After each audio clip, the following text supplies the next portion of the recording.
Good morning, everyone, and what a fantastic morning it is. But it was a little bit chilly, so I thought I'd put on a jacket and come looking for the Finfoot.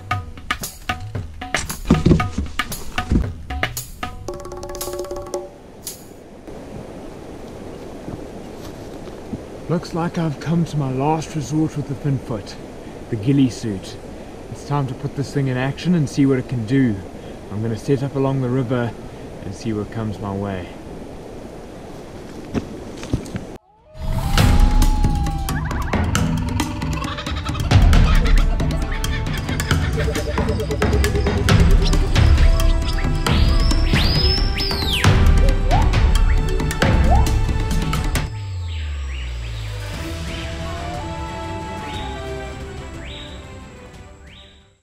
I'm on the banks of the Koozie River and I'm about to take some shelter and start waiting for my prize bird to come floating lazily down the river, as he's apparently done so many times before, but not when I'm around.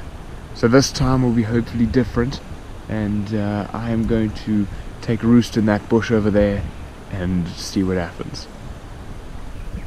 This last attempt to find the Finfoot was that of a different strategy.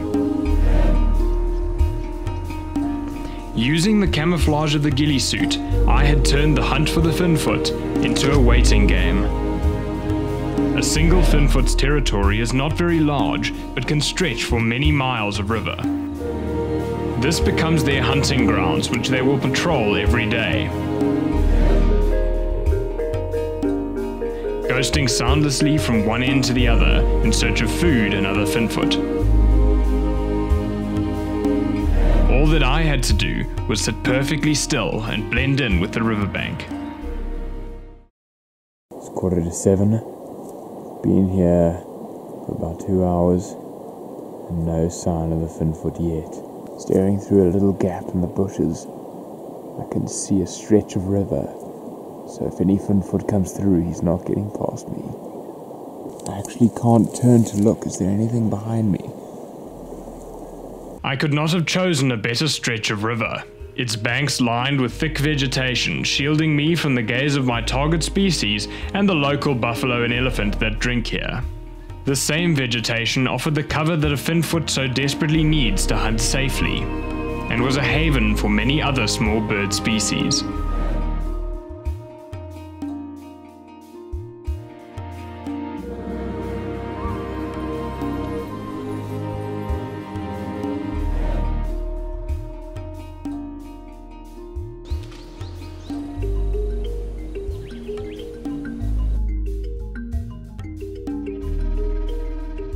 All of a sudden, in a fleeting moment, 5 hours of waiting paid off.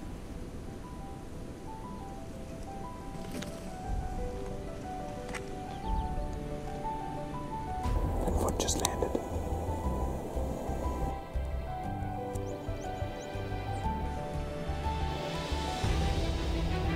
Appearing out of nowhere, my most sought-after bird was suddenly right in front of me.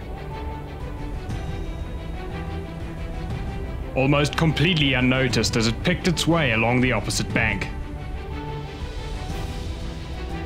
She's busy hunting along the far riverbank. I've never been this close to a Finfoot. Weaving between the trees and the roots, picking out frogs and grasshoppers and all sorts. She's still wandering around in there. And I'm still trying to hide, but I think she knows I'm here.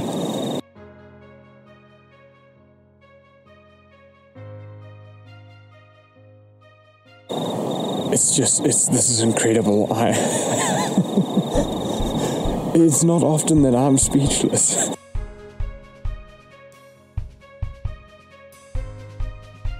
But I was busy falling asleep, and I'd almost given up. And I heard the splashing, the running on water, die watertrapper. That's where she gets her name. When she runs on water to escape predators. Maybe she smelt me. But now she's very, very calm and relaxed on the far side of the river. This is incredible. This is just incredible. She's ducked into the far foliage, and she's hunting for frogs and shrimp and lizards, small lizards, even anything she can get her beak on.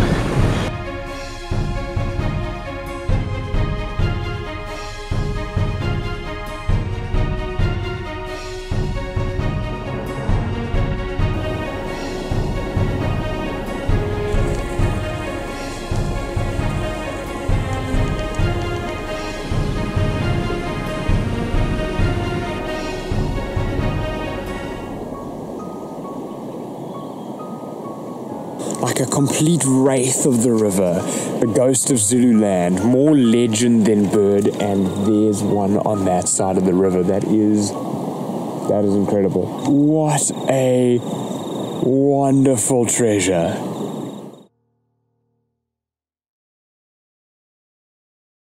That's one treasure bird down, with plenty more to go. So Pal's Fishing Owl, here we come.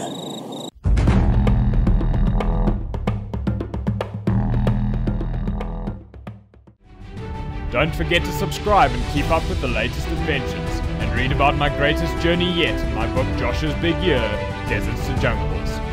Let the treasure hunt continue.